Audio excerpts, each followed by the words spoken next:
We wanted to give away a free deep cleaning to a family in the Quad Cities. We had a lot of people reach out, but one story in particular stood out. My husband was diagnosed with terminal cancer in September. We lost his mom in July. And unfortunately, some complications with medication and things like that. He had to have both of his legs amputated. One was like April 23rd, and the other one was 10 days later. Yeah. So since then, it's just a lot of running back and forth, and there's not a whole lot of time left in the day left to clean. The amount of tragedies this family has experienced is unbearable.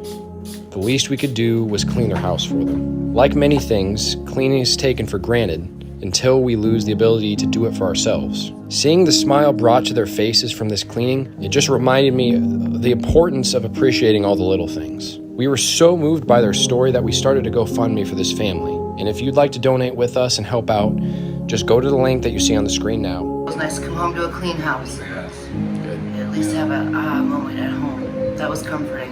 It really was. So a clean home is very comforting. So thank you for that. We so appreciate you. That was just wonderful.